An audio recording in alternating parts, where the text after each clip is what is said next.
감사합니다. 우리 함께 하나님 말씀 보겠습니다. 요한복음 15장 16절입니다. 요한복음 15장 16절 우리 한 절 말씀 읽겠습니다. 시작.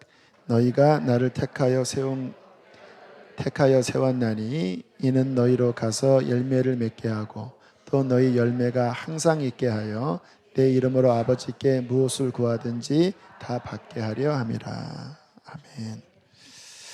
자, 우리가 신앙생활을 하면서 꼭 기억해야 될 것이 뭐냐면 따라하겠습니다. 하나님이 나를 왜 구원하셨나?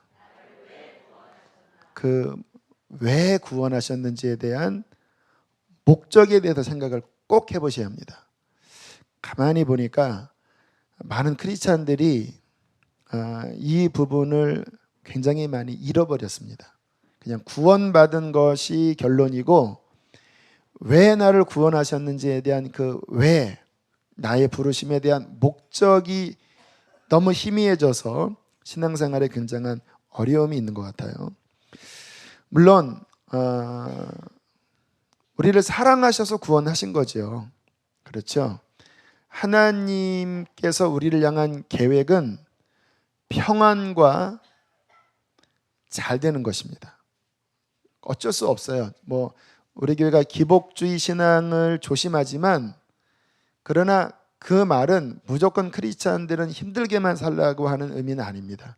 제가 경험한 하나님은요, 우리를 사랑하시고 우리가 행복하도록 그분은 창조하셨습니다. 어쩔 수 없어요. 사랑이시기 때문에. 그래서 첫 번째 행복은 우리 마음속에 주시는 평안이에요. 평안. 이번 주일에도 그 부분을 좀 나눌 텐데, 하나님을 믿고 예수 그리스도를 믿고 그 마음에 천국이 임하는 것, 이것이 신앙생활의 가장 기본입니다. 하나님이 우리를 사랑하셔서 그 마음에 평강을 주시는 거예요. 이게 어떤 면에서는 세상 종교와 다른 아주 굉장히 중요한 차이점입니다. 지금 이슬람 저렇게 이야기를 하지만 저분들의 영혼 안에는 우리가 성령 안에서 누리는 그러한 평강은 없습니다. 그냥 저들은 일종의 두려움의 종교예요. 마지막 알라 앞에 갔을 때 선한 행위가 51이고 악한 행위가 49면 천국 가는 거고요. 선한 행위가 49고 악한 행위가 51이면 지옥 가는 거예요. 그런 교리입니다. 그러니까 저들한테 신은 두려움의 대상이기 때문에 하나님을 아버지라 부른다던가 그 영혼에 하나님 성령으로 인한 평강 같은 게 없어요. 공포의 신입니다. 그래서 율법으로 억압하잖아요. 그런데 우리가 가진 신앙, 종교생활 말고요, 정말 성령으로 인한 복음적인 신앙생활은요, 그 마음에 평안함이 있고 기쁨이 있습니다. 제가 첫 목회할 때 어떤 집사님이 불교 오래 다니시다가 이제 기독교를 개종하신 분이신데 재밌더라고요. 이 불교 예불이라고 하더라고요. 우리는 예배인데 예불 시간 딱 보니까요, 교회랑 똑같아요. 수요일 7시 반, 새벽 5시, 주일 1부, 2부 너무 똑같아요. 어린이 불교 학교, 무슨 불교 대학, 진짜 거의 교회 많이 따라하는데, 제가 물어봤습니다. 그 여자 집사님한테 절 다니시다가 교회 나와서 주님 만나니까 뭐가 다르죠? 했더니 하시는 말씀이 마음 깊은 곳에 뭘로도 바꿀 수 없는 평안함, 성령이 주시는 그 영혼의 평강이 다르다 그러더라고요. 교회를 다닐 때 하나님이 마음에 평안함을 주셨다는 거예요. 주님께서 우리를 사랑하셔서 이 평안과 또 행복을 그분께서 주시는데요. 그런데 기억하셔야 될 게 뭐냐면 그렇게 평안함을 얻는 것이 신앙의 결코 결론이 아니라는 겁니다. 그렇게 평안함과 위로와 기쁨을 누리는 것은 어쩌면 출발선에 서는 거예요. 이제 주님의 자녀가 되어서 자, 이제 너는 새로운 삶을 사는 거다 하고 주가 주신 평강으로 출발선에 딱 쓴 거예요. 그러면 출발선에 섰으면 이제 목표점이 있는 거잖아요. 요걸 뭔지를 알아야 된다는 거예요. 많은 분들이 평안함을 누리고 감사합니다 했는데 그게 출발선인 줄을 모르고 그냥 여기서 안주하다가 다시 막 뒤로 물러가고 하는 이러한 해프닝이 많이 벌어진다는 것입니다. 고린도전서 6장 19절 20절에 보면 이러한 말씀이 있습니다. 너희는 너희 자신의 것이 아니라, 따라하겠습니다, 값으로 사신 바 되었으니 너희 몸으로 하나님께 영광을 돌리라. 우리가 우리 게 아니라는 거예요. 예수 그리스도의 피값으로 예수가 사셔서 하나님께 바친 존재입니다. 그렇기 때문에 우리는 이제 나를 위해 사는 게 아니라 우리의 몸으로 남은 인생 목적이 뭐냐? 하나님의 영광을 위해서 살도록 우리를 부르신 거예요. 그런데 이게 내 건 줄 알고 구원받기 전에도 내가 주인이고 구원받아서 내가 피값으로 하나님께 사서 바침받은 자가 되었는데도 여전히 내가 주인인 줄 알고 내 행복과 내 평안과 내 만족과 내 안일만을 구하는 신앙생활을 하면 굉장히 왜곡된 신앙이 돼요. 자, 오늘 주님께서 주신 말씀에 보면 다시 한번 보세요. 요한복음 15장 16절에 보면 너희가 나를 택한 것이 아니요 내가 너희를 택하여 세웠나니 이는 너희로 가서 뭐를 맺어요? 열매를 맺게 하려고. 평안함을 주신 다음에 기쁨을 주신 다음에 이제 우리의 인생이 열매를 맺는 겁니다. 하나님의 영광을 위한 열매를 맺게 하려고. 그 문장이 중요합니다.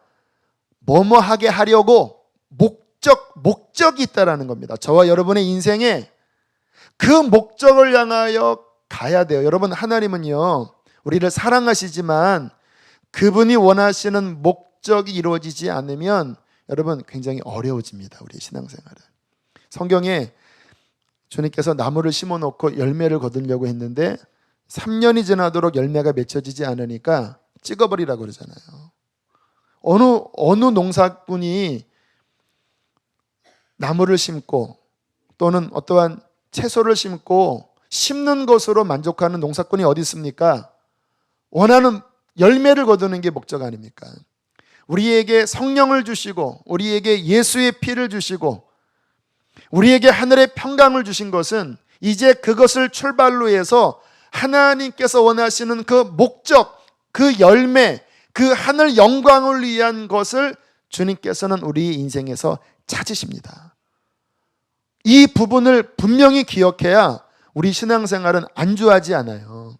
이거를 모르니까 정말 많은 크리스찬들이 본인의 사명을 몰라요. 그냥 교회 왔다 갔다 하는 거고 좀 은혜 받아도 그냥 나 중심의 은혜 받고 내 문제 해결하고 그리고는 멈춰 있는 거예요. 많은 크리스찬들이 출발선상에서 피니시 라인을 보지 않고 그냥 거기서 서성거리고 있다라니까요. 자, 그러면 어떠한 열매를 맺을까요? 두 가지를 살펴보면 첫 번째는요, 따라하겠습니다. 먼저 나 자신이 하나님 앞에 열매가 되어야 한다. 먼저 열매는 나 자신의 변화입니다.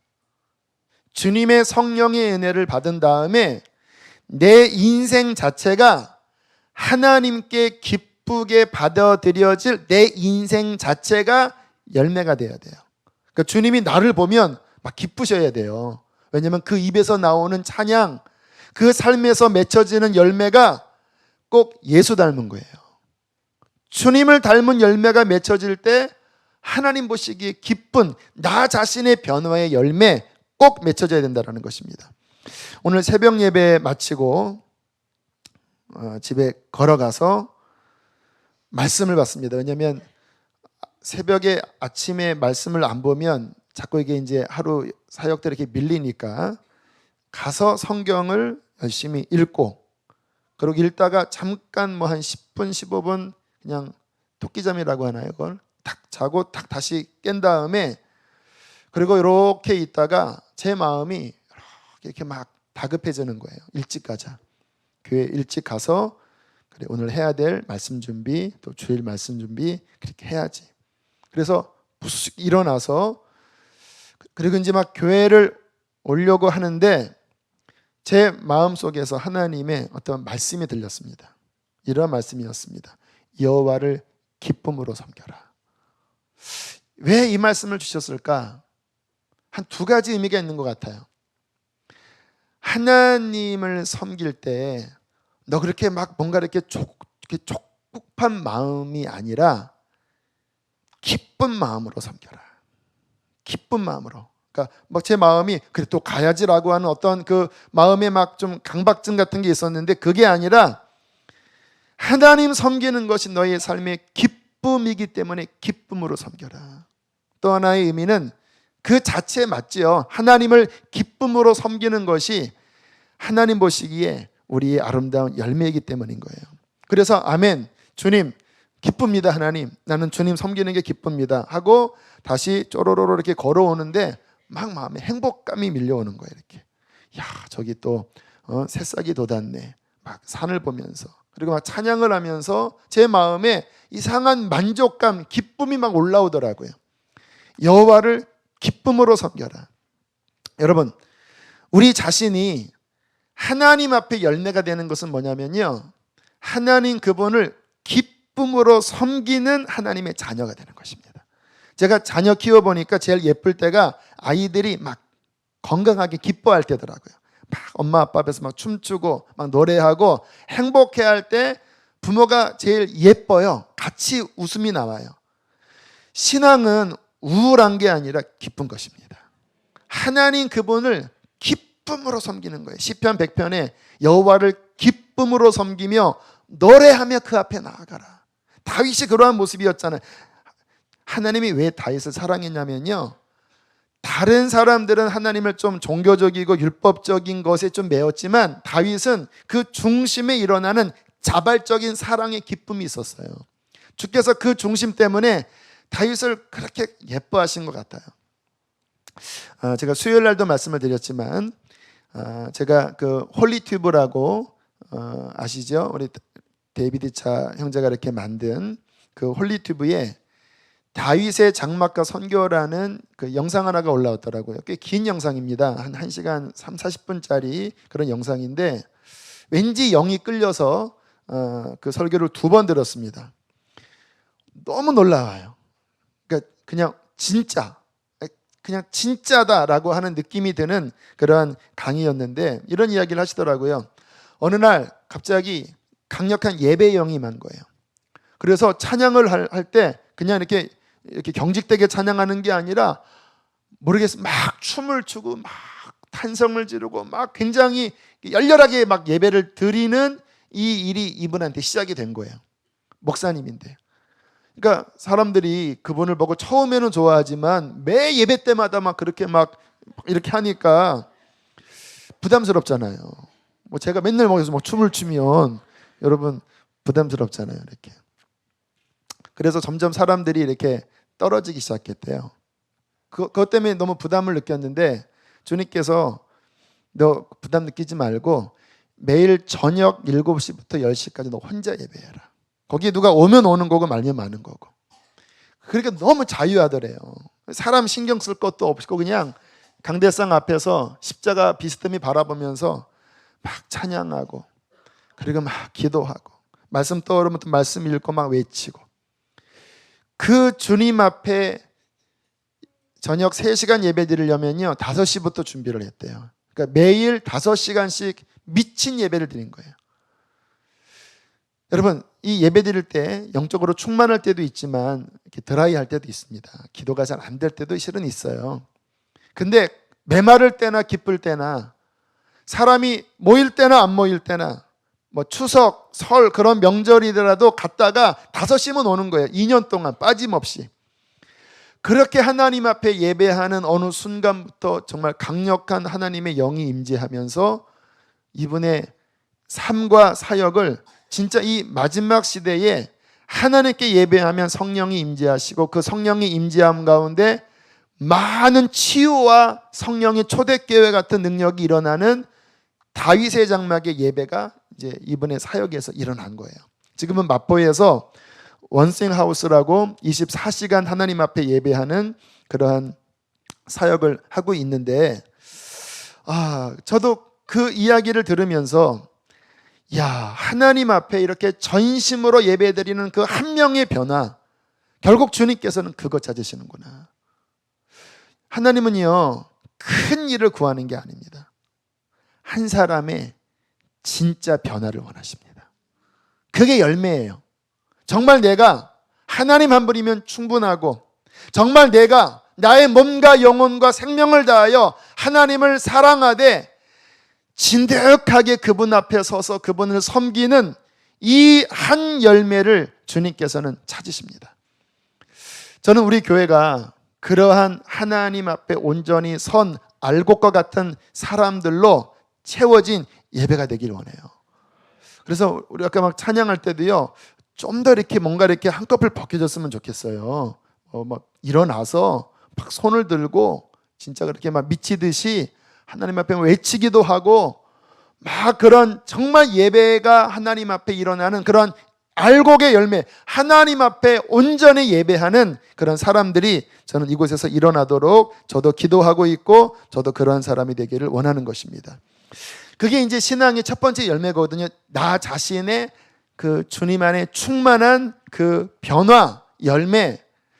근데 이게 실은 첫 번째 열매인데, 이제 이 열매가 많은 사람들이 왜 잘 못 맺히냐면요, 그 처음 예수님 만나고 성령 받고 회심을 하면 처음에 기쁨과 평안함과 그 성령이 임해요. 그런데 요 임한 은혜를 계속 충만하게 이렇게 유지하는 방향으로 나가야 되는데, 이렇게 은혜 받으려다가 세상이 탁 들어오면, 또는 시험이 탁 들면 갑자기 내 마음이 주님을 바라봤던 데서 그 세상이나 시험 때문에 탁 하고 흔들려 버리는 거예요.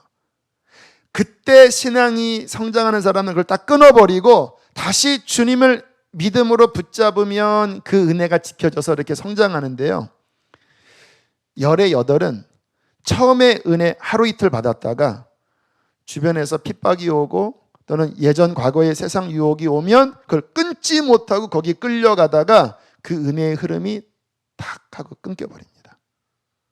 그러면 분명히 내가 막 방언받을 때, 주님 만날 때 막 기뻤는데 그 며칠 가지 않아서 내 마음이 답답해져 버렸거든요. 왜일까요? 세상이나 시험으로 말미암아 은혜의 흐름을 내가 딱 놓쳐버린 거예요. 그렇게 놓치면서 하다가 그냥 옛날 경험으로만 놔두는, 마치 옛날에 여기에 시냇물이 흘렀던 그 건천 알죠? 그 사막에 가면 건천이라고 옛날에 시냇물이 흘렀던 자국만 있는 곳이 있어요.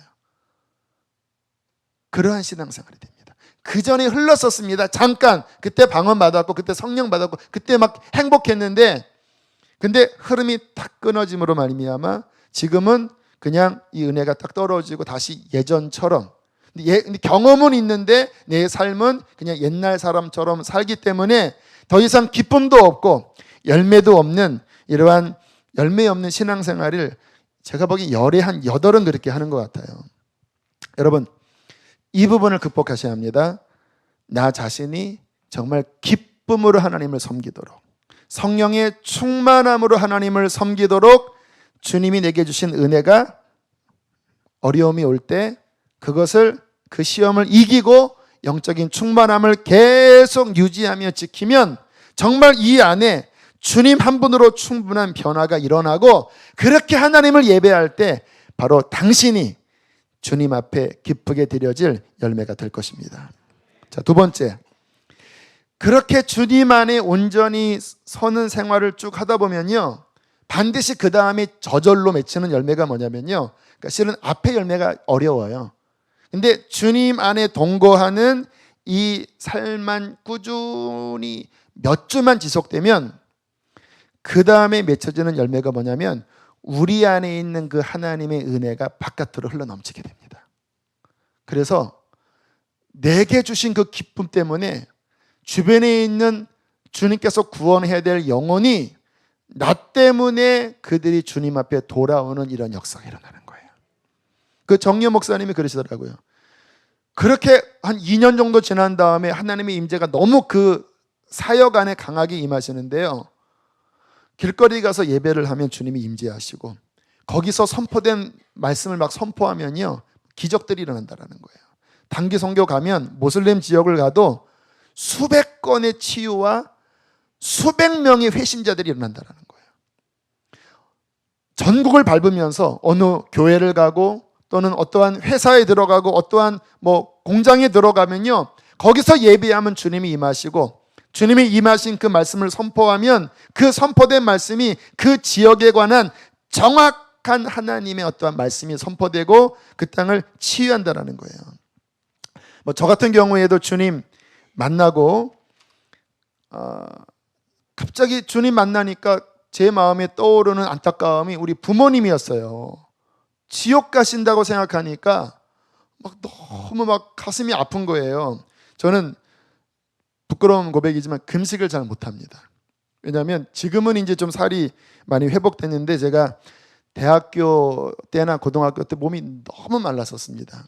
키는 178인데 몸무게는 54kg, 55kg였어요. 그냥 거의 바람 불면은 날아가서, 그때 버릇이 자꾸 이렇게 바지를 축히는 버릇이, 그때 하도 막 내려가서 지금도 이렇게 바지를 축혀요. 습관돼서. 전 금식을 잘 못해요. 하루만 넘어가면 짜장면이 나타나고, 그래서 3일 정도만 제가 금식을 했던 것 같아요. 그것도 한 2번, 3번 했나. 너무 근데 안타까우니까요, 부모님 위해서 금식도 하게 되고 너무 안타까우니까 가정의 구원을 위해서 어쩔 수 없이 영생이 들어오고 주님의 은혜가 들어오면 그것은 나 하나만 구원시키지 않고 주변에 잃어버린 영혼들을 향한 안타까운 마음을 주님이 주실 수밖에 없어요.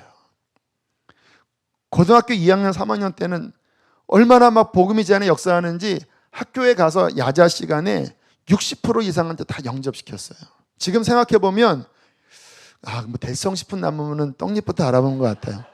굉장히 지혜롭게 말씀을 전했습니다. 다 하면서 인간의 죄됨, 하나님의 그 창조의 오묘한 그 우주의 은하계의 그 질서와 원자와 그 전자의 그런 얘기를 했어요. 그러다가 결론은 예수의 십자가의 그 희생, 그것을 믿고 어떻게 구원만, 이거를 한 15분 동안요 딱 앉혀놓고 옆에 복음 전하면 100% 다 믿었습니다. 100% 회심했어요. 물론 그렇다고 교회를 딱 나가는 건 아니었는데, 근데 아무튼 그 자리에서 분명히 결심하고 선생님들까지도 제가 전도하면 그 자리에 와서 들으시고 그랬어요. 달성 싶은 나무. 자, 이게 어쩔 수 없습니다. 주님이 우리 안에 거하시면, 우리 안에 계신 주님은 이 생명을 세상 가운데 분명히 흘려보내게 되어 있습니다. 그 열매를 주님께서는 맺게 하기를 원하신다는 거예요. 마태복음 16장 18절부터 19절에 보면 유명한 말씀이 나옵니다. 베드로가 예수님은 그리스도시요 살아계신 하나님의 아들이라고 그렇게 고백을 하자 예수께서 뭐라고 이야기를 하시냐면, 바요나 시몬아, 네가 복이 있다. 하나님이 깨닫게 하신 것이다. 그러면서 너는 뭐라고요? 베드로다. 그리고 뭐라고 말씀하시죠? 이 반석 위에 뭐를 한다고요? 내 교회를 세우리니, 그 교회는 어떤 교회입니까? 음부의 권세가 이기지 못하는 교회예요. 이게 예수를 주로 믿어 성령이 임하신 사람들, 그분들이 교회인데, 그 교회의 정체성은 뭐냐면 따라합니다. 음부의 권세가 이기지 못하는 권세. 이거는요, 우리 한국 번역은 마치 교회를 마귀가 공격하다가 이기지 못하고 실패한다 이렇게 느껴지는데요, 원어는 그게 아니라 이 교회가 마귀의 대문을 치면 마귀의 그 성의 대문은 견디지 못하고 깨질 것이다, 그 말이에요. 그래서 이기지 못한다고 하는 표현보다는 견디지 못하리라. 내가 이 교회를 세울 텐데 이 교회는 음부의 권세가 견디지 못하는 교회다. 그러니까 정말 예수님 믿으면 이 안에서 생명이 역사한 다음에요, 이 역사하는 생명은 바깥으로 흘러나가서 이 세상에 마귀가 잡고 있는 그 사람, 마귀가 잡고 있는 가문, 마귀가 잡고 있는 민족을 이 복음의 능력이 뚫고 들어가는데 마귀가 막고 막다가 결국 견디지 못하고 깨져버린다는 거예요. 그래서 제가 지금 이 자리에 있는 겁니다. 복음이 내 가정에, 내 삶에 들어왔고 내 속에 주님이 없었는데 견디지 못하고 악한 영이 깨지고 예수가 들어왔고 그 주님이 제 안에서 풍성해지신 다음에 이 복음이 우리 가정의 악한 권세를 깨뜨리고 구원했고 그리고 한 사람인 제가 그 주님과 함께 교제하면서 주님이 저를 통하여 또 다른 잃어버린 영혼들에게 말씀이 증거될 때 그 안에 가로막고 있는 어둠의 권세가 견디지 못하고 깨어져서 사람들이 주께로 돌아오는 역사가 계속 일어나고 또 그렇게 복음받은 여러분들이 주님이 그 안에서 역사하셔서 그 은혜가 바깥으로 흘러나갈 때 여러분의 가정이 변화받고 그리고 여러분을 통하여 음부의 권세가 견디지 못하는 역사가 일어나게 된다는 것입니다. 이때 영적 전쟁이 많이 일어나요. 여러분 신앙생활에 영적 전쟁이 있는 거 아시죠?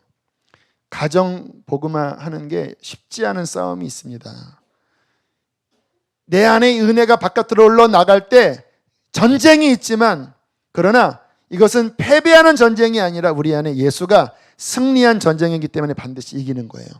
실은 오늘 그 어떤 자매 한 분 그 간증으로 세우려고 했는데 장례가 나서 세울 수가 없게 되었어요. 근데 이번에 이제 아버님이 그 지난 주간에 소천하셨는데 법사로 20년간인가 30년간 그렇게 지내셨대요. 법사가 아마 우리 교회로 따지면 권사님인가? 장로님인가요? 장로격인가 봐요. 그러니까 이렇게 스님 옷 같은 거 입으면 평신도 스님으로 이렇게 이제 굉장히 이제 교회를 오래 그렇게 뿌리 내린 그런 아버님이었는데 하나님의 역사로 이 따님이 주께로 돌아오고 그리고 이제 어머님도 이렇게 돌아오셨는데 이 아버님이 쉽지 않잖아요. 그런데 얼마나 그 가정에서 열심히 기도했는지요. 그 아버님이 예수님을 영접하셨는데 그냥 영접하신 게 아니라 마지막 돌아가시기 일주일인가 2주 그 기간에 계속 내가 잘못 살아왔다고 계속 막 자면서도 회개를 하시고 너무너무 감사하더라고요. 성령, 여러분 사람이 그냥 하도 이 사람이 막 영접하라고 하니까 마지못해 영접할 수 있습니다. 저는 그런 영접은 좀 의심스러워요. 그런데 정말 성령이 주신 영접은요 반드시 회개시킵니다. 회개 안 시키는 영접은 조금 의심스러워요. 근데 이분은 막 회개를 시키시고 그리고 마지막에 영광스럽게 주님 나라 갔다라는 거예요. 여러분 이게 하나님의 성령이 우리 안에 돌아와 행복을 주시고 그 행복이 바깥으로 흘러 넘쳐서 음부의 권세를 깨트리고 하나님 나라 확장하는 이 열매가 우리가 이 땅에서 하나님 영광을 위해서 맺어야 할 반드시 맺혀야 될 열매라는 거예요. 지난 월요일 날 어떤 지방 교역자회에 갔는데 이제 다른 지방에 계시다가 이쪽으로 이사 오셔서 이제 처음 그런 회의를 개최하게 된 그 목사님이 재미있는 간증 이야기를 하시더라고요. 처음에 신학교 가고 신학교 갈 때는 아마 신앙이 있으셨던 것 같은데 이제 신학교에서 신앙이 좀 흔들리셨나 봐요. 이성주의에 빠져서 이제 뭐 영적인 체험들 뭐 다 무시하고 뭐 정말 예수가 구원자인가 성령이 계시나 뭐 이런 것들을 다 그냥 잃어버리고 그냥 이성적으로 목회를 시작했는데 목회가 됩니까? 안 되지. 그러다가 이분이 이제 너무 목회가 코너에 몰리니까 근본적인 질문을 했대요. 예수가 정말 구원자인가? 정말 영적 세계가 있나? 정말 천국과 지옥이 있나? 정말 하나님 살아계시면 근본적인 예수가 정말 구원자인지에 대해서 천국과 지옥이 있고 영적 세계가 있는지 알려달라고. 그러다가 이분이 주님을 만나신 거예요. 그리고는 이성적인 목회를 하시다가 완전히 180도 바뀌셔서 이제 막 성령 충만한 부흥회 같은 목회를 하시게 된 거예요. 이제 교인이 조금 모이셨는데 이제 어느 날 그 동네에 일이 벌어진 겁니다. 어느 날 고등학교 남자애가 미쳐갖고 그 2층 집에서 막 우통을 벗고 막 욕을 해대는 거예요. 하루 이틀이 아니라 몇 달간 막 길거리에 나가서 막 우통 벗고 막 차 지나가면 차 붙잡고 완전히 이렇게 이제 귀신 들려간 것 같아요. 그거를 이제 목사님이 보면서 야, 저거 큰일 났다. 저거 하나 고치면 교회 부흥되겠구나. 그런 생각이 들어서 이제 그 어머님에게 찾아갔대요. 이 아이를 나한테 맡겨주시면 일주일이면 고쳐드리겠습니다. 그랬더니 아니 이 아이 지금 정신병원에 입원시키려고 다 수속 마쳤는데 그러지 마시고 그거 만약에 안 되면 다음 주에 그렇게 보내시고 일주일만 맡겨드리면 얘기하니까 그 어머니도 뭐 밑져야 본전이니까 목사님한테 맡긴 거예요. 그리고 이제 너 잘 걸렸다 하고 이제 교회에서 아침 저녁으로 예배하면서 쫓아내는 거야. 이렇게 예수 이름으로 나가 했더니 하더니 안 나가더래요. 얼마나 그냥 끈질기 안 나가는지 막 그냥 붙잡고 늘어지면서 막 팔도 다 멍이 들고 월요일 해도 처음에는 막 교우가 한 30명이 와서 기도했대요. 안 나가요. 화요일 좀 되니까 한 15명 남고 수요일 되니까 한 10명 남고 목요일 금요일 되니까 5명 정도밖에 안 남았더래요. 이제 찐 빠지죠. 그때 무슨 생각이 들었냐면 여기서 목회 끝났구나. 왜냐하면 이 동네 사람 다 이 조그만 동네에 이거 고치겠다고 목사가 데려왔는데 일주일 동안 결국 못 고치고 나면 괜히 호언장담했다가 부도 난 거 아니냐. 여기서 이제 목회 끝나는구나. 그런 생각이 드는데 갑자기 마음 안에 무슨 간절함이 생겼냐면 하나님, 나 목회 그만둬도 상관없습니다. 그런데 이 안에 있는 귀신만은 반드시 쫓아내 주십시오. 다른 데 안 가면 차라리 이 안에 있는 귀신이 내게 들어오게 해주십시오. 이렇게 기도 제목이 바뀌었대요. 왜 바뀌었는지 아세요? 사랑으로 바뀐 거예요. 그러니까 이게 동기가 중요한데요. 얘를 고쳐주면 교회가 부흥하겠지. 그거와 상관없이 그 아이가 불쌍해서 내가 희생될지라도 고쳐야 되겠다. 이게 기도 동기가 다른 거잖아요. 그날 금요일 저녁에 목사님 사모님이 둘이 이 아이를 붙잡고 막 하나님께 울면서 막 매달렸대. 이 아이에는 귀신이 나에게 들어오게 해달라고. 이 아이 고쳐주시고 귀신이 나한테 들어오면 내가 산에 가서 어떻게 해서라도 내가 그거를 해결하든지 아니면 무덤가에서 새고랑에서 이렇게 하든지 아무튼 내가 하면은 어디 산속에라도 가겠는데 얼마나 불쌍한가. 주님, 이 귀신 내게 밤새 울면서 기도하는데 잘 안 되는 거예요. 그러다가 토요일 날 막 또 기도하는데 갑자기 권능이 임하더니요. 이 아이도 쓰러지고 목사님 사모님도 탁 쓰러지는데 문어처럼 확 늘어져 버린 거예요. 그리고는 이 아이의 귀신이 나간 거예요.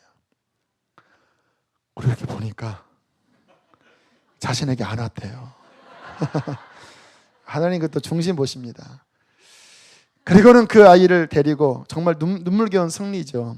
이제 어머니에게 이렇게 주면서 하나님이 고치셨는데 아직 완벽한 거 아니니까 다음 주에도 온 가족이 같이 와서 예배드리고 계속 기도하자. 그러면서 그 교회 안에 귀한 하나님의 역사가 일어났다라는 거예요. 참 감명 깊은 이야기였습니다. 그 중심에 있는 사랑. 여러분, 주님의 성령의 은혜가 내 속에 정말 들어오고 이것이 흐름이 끊기지 않고 계속 우리 안에 성장되면 반드시 우리 안에 있는 은혜는 우리 이웃에 귀신 들리고 곤고하고 상한 영혼들을 향하여 영향력을 끼칠 수밖에 없는 것입니다. 여러분, 이 삶이 그렇게 해서 내가 주님 안에서 변화되고 나로 말미암아 열매를 맺는 삶이 주님께서 핏값 주고 우리를 사신 그 이유예요. 우리 문제 해결하고 우리 마음 평강 찾고 그 다음에 여전히 나만 생각하는 신앙이 아니라 정말 그분 안에 기쁨과 인생의 참된 목적을 발견한 다음에 그 열매가 믿지 않는 가정과 믿지 않는 이웃들을 향한 긍휼과 안타까운 마음으로 가서 한 명일지라도 그런 열매를 맺는 것, 이것이 바로 출발선상의 평강을 얻은 다음에 달려가야 될 목적점인 거예요. 여러분, 이것을 향하여 달려가고 계십니까? 성경에 중요한 말씀을 하고 있습니다. 우리 성경을 좀 찾아보겠습니다. 마태복음 13장 보세요. 예수님이 복음서에 말씀하신 비유 가운데 모든 비유가 중요하지만 특히 중요한 비유는요, 마태, 마가, 누가 세 복음서에 다 나와요. 어떤 거는 마태복음에만 나오는 게 있고 어떤 거는 누가복음에만 나오는 게 있지만 정말 중요한 건 너무 중요하기 때문에 마태, 마가, 누가 세 군데 다 나오거든요. 그 다 나오는 비유가 뭐냐면 씨 뿌리는 자의 비유입니다. 자, 13장 3절부터 9절까지 읽어보겠습니다. 잘 아는 내용이죠. 시작. 예수께서 비유로 여러 가지를 그들에게 말씀해 이르시되 씨를 뿌리는 자가 뿌리러 나가서 뿌릴새 덜어는 길가에 떨어짐에 새들이 와서 먹어버렸고 덜어는 흙이 얕은 돌밭에 떨어짐에 흙이 깊지 아니하므로 곧 싹이 나오나 해가 돋은 후에 타서 뿌리가 없으므로 말랐고 덜어는 가시떨기 위에 떨어짐에 가시가 자라나 기온을 막았고 덜어는 좋은 땅에 떨어짐에 어떤 것은 100배 어떤 것은 60배 어떤 것은 30배의 결실을 하였느니라. 굉장히 중요한 복음의 역사와 그 결과에 대한 너무나 중요한 말씀이에요. 주님께서 이 땅에 귀한 생명의 말씀을 보내신 거예요. 그 귀한 생명의 말씀은 흠도 점도 없이 귀한 영생을 주는 말씀입니다. 그런데 그 말씀이 떨어지는 밭들이 다 달라버린 거예요. 그래서 그 말씀 자체는 영생의 말씀인데 어떤 밭에서는 그 영생의 말씀이 농부가 원하는 열매가 안 맺혀지는 거예요. 여러분, 이게 우리 얘기하는 겁니다. 하나님께서 우리에게 예수 그리스도 십자가와 부활을 통하여 영원한 복음, 그 영생의 말씀의 씨를 만드셨는데 그 말씀이 온 세상에 뿌려지면서 사람들 마음밭에 떨어지는데 사람들의 마음의 상태에 따라서 결과가 너무 다르다는 거예요. 자, 이 말씀에 대한 해석을 다시 봅니다. 18절부터 23절 보세요. 자, 19절부터 보겠습니다. 19절부터 23절 시작. 아무나 천국 말씀을 듣고 깨닫지 못할 때는 악한 자가 와서 그 마음에 뿌려진 것을 빼앗나니 이는 곧 길가에 자 됐습니다. 아시죠? 그러니까 아예 세상 사람들 마음이 너무 딱딱해요. 복음이 전해졌습니다. 딱 거부해요. 그때 마귀가 와서 그 말씀을 다 빼앗아 갑니다. 구원받지 못하게 하려고. 여러분은 그런 분들은 아니시죠? 자, 두 번째 20절, 21절까지 시작. 돌밭에 뿌려졌다는 것은 말씀을 듣고 즉시 기쁨으로 받되 그 속에 뿌리가 없어 잠시 견디다가 말씀으로 말미암아 환난이나 박해가 일어나는 때에 곧 넘어지는 자요. 마음에 돌밭은 뭐냐면 흙도 있는 거예요.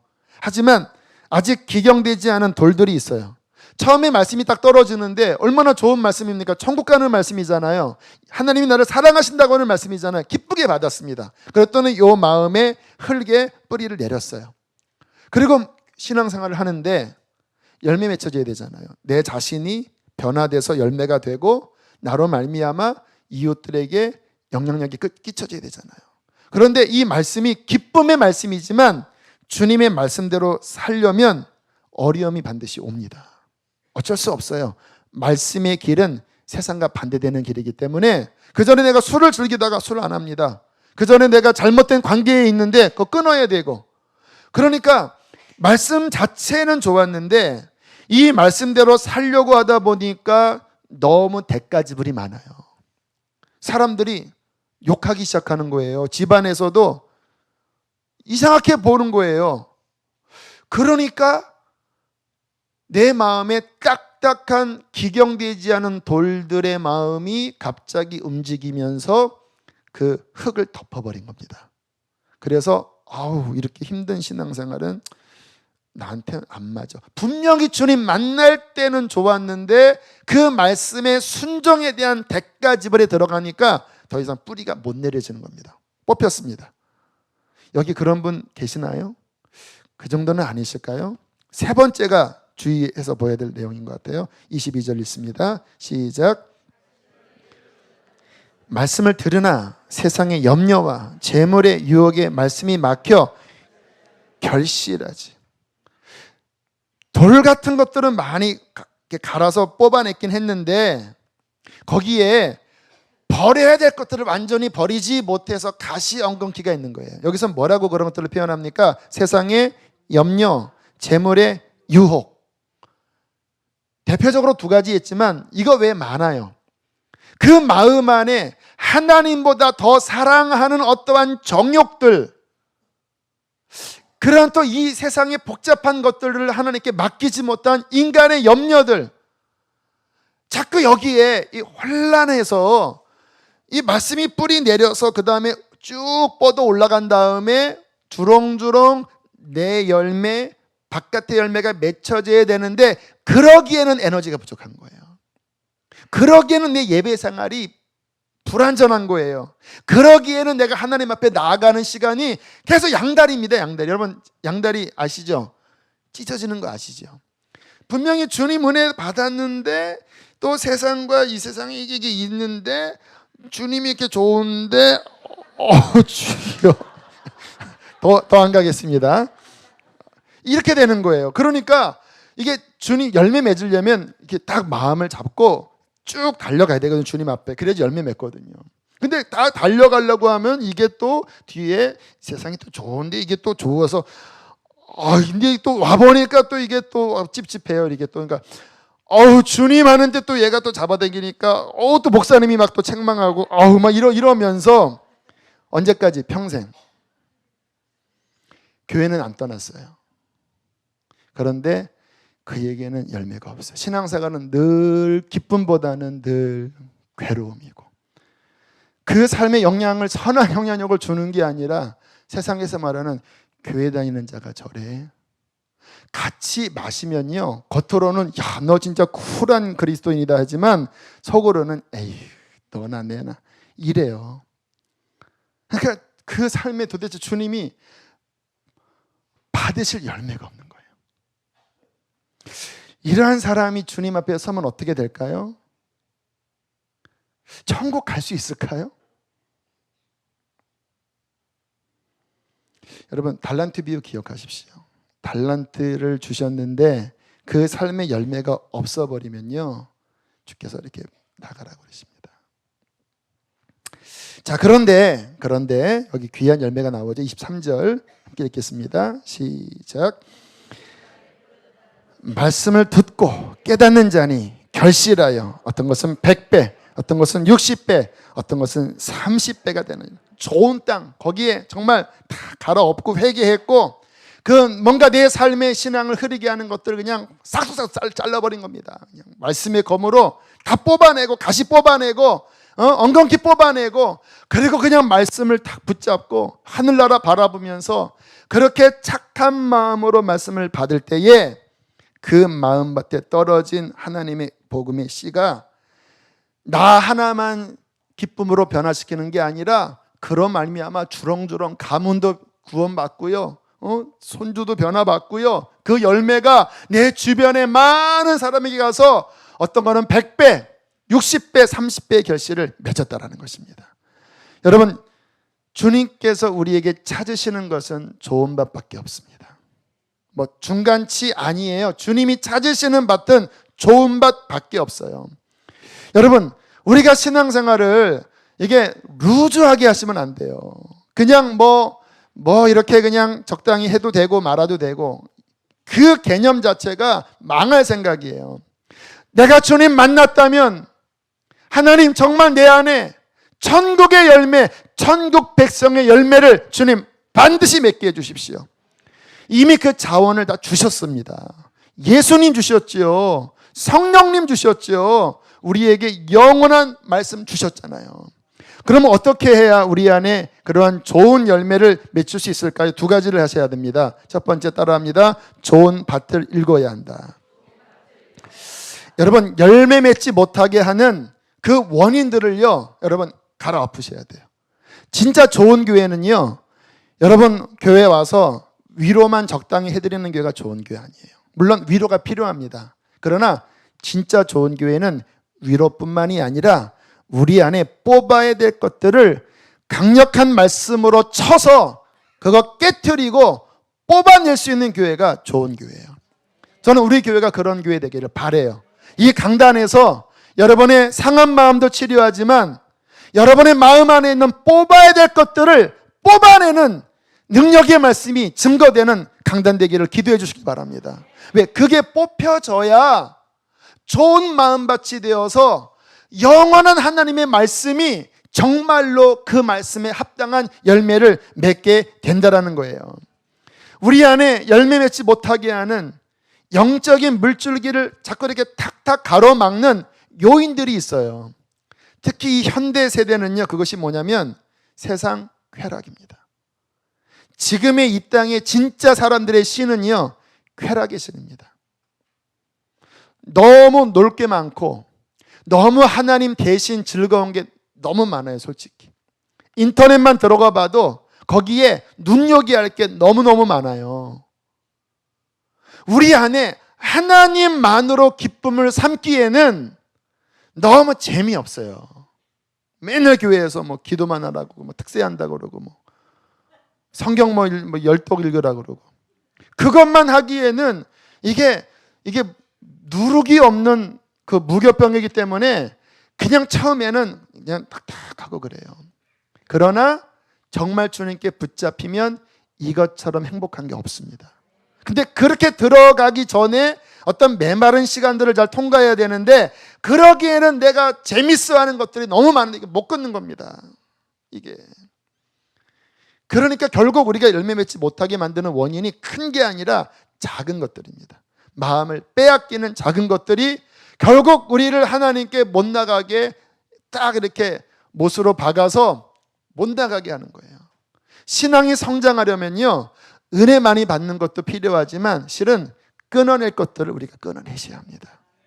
힘들어요. 저도 솔직히 힘들어요. 저도 다 끊었다면 주님 앞에 지금보다 더 충만할 텐데, 저도 역시 마음에 자꾸 이렇게 잡아당기는 세상 유혹이 목사인 저도 있는데 성도님들은 오죽하겠습니까?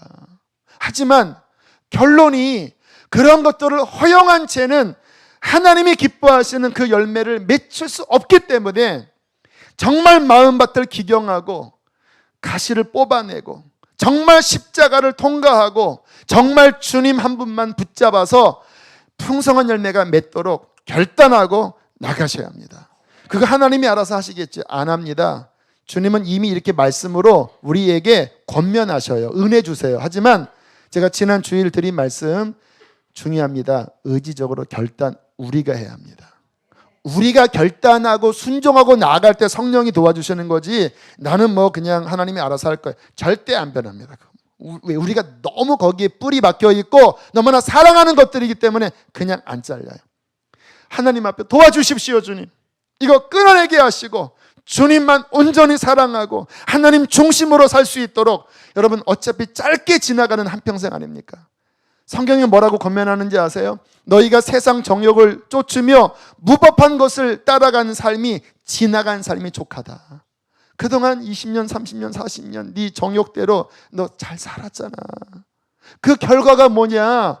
그거 죄밖에 더 짓지 않았냐? 네 인생에 피폐하기만 하지 뭐가 더 있었냐? 지나간 것으로 충분하지 않냐? 이제는 복음이 왔으면 정말 복음 붙잡고 영원한 나라를 위해서 한번 달려가 봐라. 여러분, 정말 우리 인생을 지혜롭게 생각해서 우리 마음이 옥토밭이 되기를 축복합니다. 두 번째, 따라하겠습니다. 아버지 나라를 바라보고 달려가야 한다. 여러분, 사람이 바라보는 대상이 중요합니다. 여러분, 뭘 바라보고 있어요? 이 땅을 바라보고 있습니까? 지금 당장 내가 먹고 살아야 될 것, 당장 지금 내 자식의 어떠한 진로, 내 직장, 물론 다 중요합니다. 그런데 그리스도인이 그것만 바라보고 있다면 그리스도인 아니에요. 빌립보서에 뭐라고 말씀합니까? 너희의 시민권은 하늘에 있는지라. 여러분, 저는요, 물론 목사라서 그렇다고 생각하지 마세요.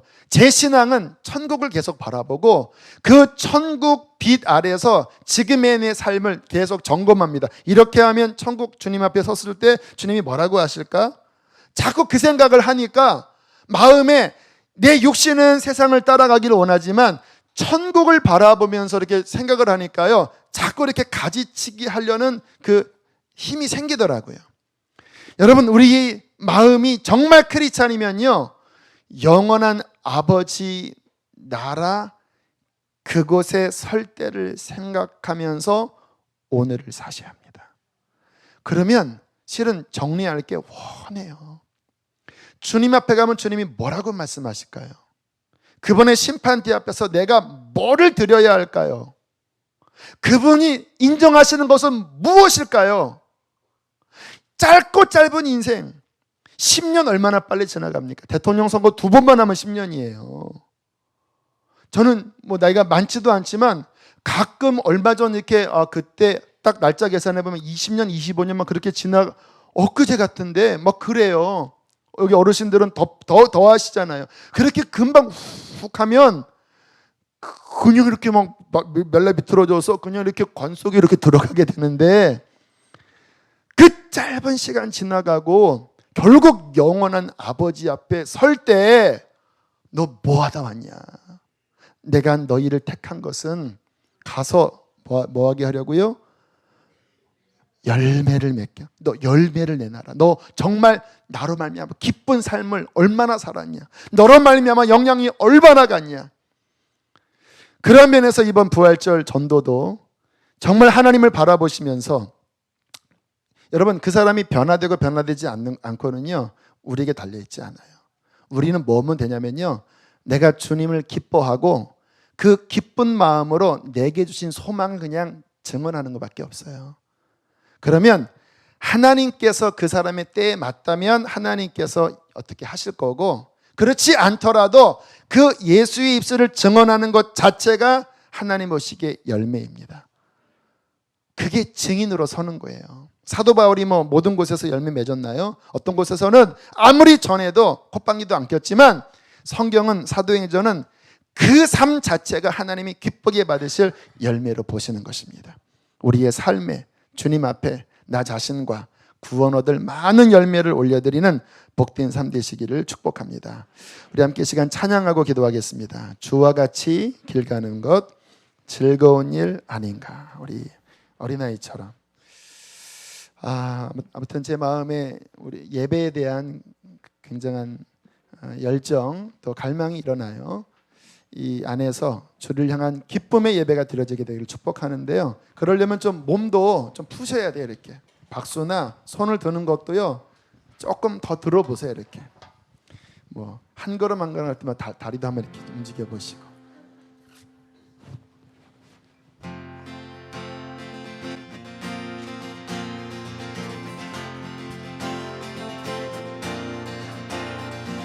주와 같이 길 가는 것 즐거운 일 아닌가. 우리 주님 걸어가신 발자취를 밟게 한 걸음 한 걸음 한 걸음 주 예수와 함께 날마다 우리 걸어가리. 네 어린아이 같은 우리 미련하고 약하나 주의 손에 이끌리어 생명길로 가겠. 아멘. 한 걸음 한 걸음 주 예수와 함께 날마다 우리 걸어가림. 꽃이 피는 들판이나 험한 골짜기라도 주가 인도하는 대로 주와 같이 가게. 아멘. 한 걸음 한 걸음 주 예수와 함께 날마다 우리 걸어. 옛날 선지 에녹같이 됐었지. 자, 할렐루야. 행위들도 천국에 들려 올라갈 때까지 주와 같이 걷겠네. 한 걸음 한 걸음 주 예수와 함께 날마다 우리 걸어가리. 할렐루야. 저와 함께 걸어가기를 원하십니까? 우리 주님을 바라보십시오. 저 천성을 바라보세요. 아버지께서 부르시는 그 나라를 바라보세요. 영생의 나라입니다. 주님께서 이 나라를 향하여 푯대를 보고 열매 맺는 삶으로 달려가라 말씀하십니다. 우리 안에 묶여있는 것이 있지요. 세상 정욕, 내 안에 영적 게으름들, 내 안에 모든 부정적인 것들, 여러분 거기에 잡히지 마시고 푯대를 향하여 보혈로 끊어버리고 달려갑시다. 주께서 우리를 향한 그 아름다운 목적을 그분께서 이 밤에 이루어 주실 것입니다. 하나님, 내 마음의 밭을 기경하여 주십시오. 저림 옥토밭이 되어지게 하여 주십시오. 복음을 청구하는 거룩한 입술 되게 하여 주옵소서. 주여, 세 번 부르시고 기도합니다. 주여.